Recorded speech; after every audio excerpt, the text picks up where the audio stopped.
When my boss ordered me to hand over our firm's $50 million flagship software account to his silver spoon son, he expected me to fall in line and beg to keep my job. Instead, I quietly packed up my desk, walked out of the building, and made a single phone call that turned his entire executive board against him before sunrise. As the principal software architect for Apex Solutions, I spent 8 relentless years clawing my way up from a junior dev position to leading our most lucrative project to date. We had just secured a $42 million infrastructure contract with Vanguard Global, a massive deal that required absolute data protection and rock-solid execution. Vanguard specifically demanded that I lead the technical implementation, trusting my track record completely. My peaceful life with my husband David and our 2 young kids, Leo and Chloe, kept me grounded despite the brutal work hours. David handled the domestic chaos with a grin, often turning our kitchen into a war zone while attempting experimental recipes with the kids. They were my rock, providing pure joy and humor whenever corporate stress threatened to completely overwhelm my daily sanity.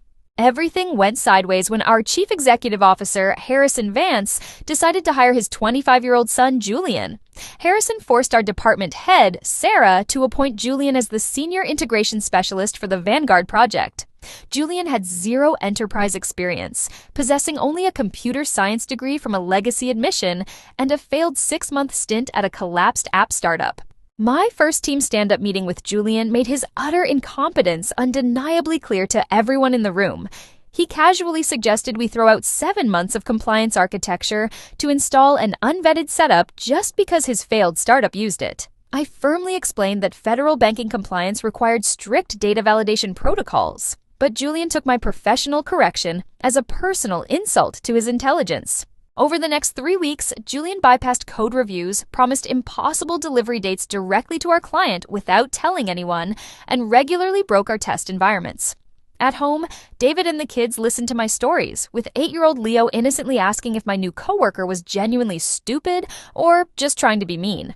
I tried to stay professional, but Julian was a ticking time bomb. The final straw occurred on a Thursday afternoon when my lead database engineer alerted me to a critical system flaw. Julian had deliberately disabled our multi-factor authentication protocols in the primary test environment simply because entering security tokens was slowing down his personal workflow. Exposing banking software to unencrypted access like that was a catastrophic violation of federal security standards. I confronted Julian immediately in a private conference room, showing him the commit history that proved he had disabled the safety protocols.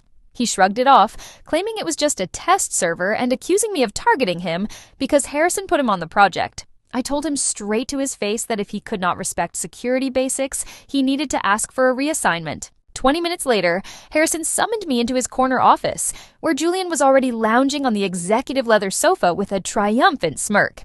Harrison accused me of creating a toxic environment and belittling his son in front of the engineering team. He demanded that I issue a formal written apology to Julian or be permanently removed from leading the Vanguard project. I looked Harrison dead in the eye, realizing that 8 years of my loyalty and technical excellence meant absolutely nothing against his personal nepotism. Instead of screaming or arguing, I simply nodded, said understood, and walked straight back to my workspace. I immediately asked Sarah to compile a complete official audit log of every single mistake and compliance violation Julian had committed. That evening, I called Richard Sterling, the Chief Technology Officer at Vanguard Global, and requested an urgent face-to-face meeting for the following afternoon.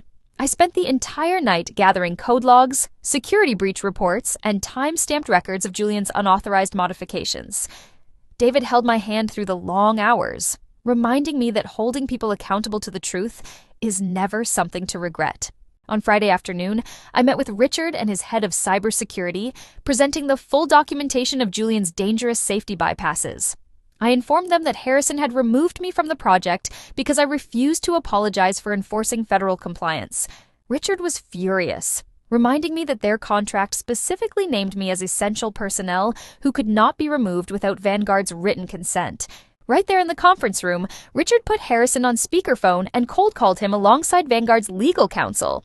When Harrison jovially answered, Richard bluntly informed him that Vanguard was freezing the $42 million contract effective immediately due to unauthorized security changes and key personnel violations.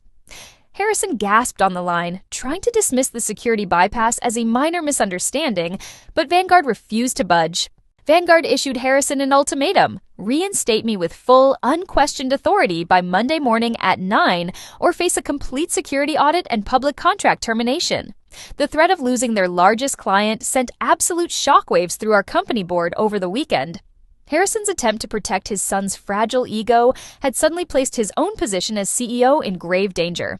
When Monday morning arrived, our chief legal counsel met me at the front entrance with a signed reinstatement letter signed by the board. Julian was immediately stripped of his title and transferred to a basic internal maintenance role where he could no longer touch critical systems. Furthermore, the board formally reprimanded Harrison for risking the firm's major assets to indulge his son's pride. The entire engineering floor broke into applause when I walked back into the main office to lead our morning alignment meeting. We immediately reorganized our development schedule, worked tightly together over the next few weeks, and successfully launched the Vanguard platform on time and under budget. The project went on to become an award-winning benchmark for financial software security across the entire industry. 3 months after the launch, our board of directors unanimously voted to promote me to Chief Technology Officer, placing me in charge of all engineering operations.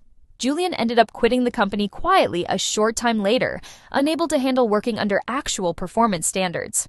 Standing up for integrity and holding the line on my standards did not just save my career, it ultimately redefined it.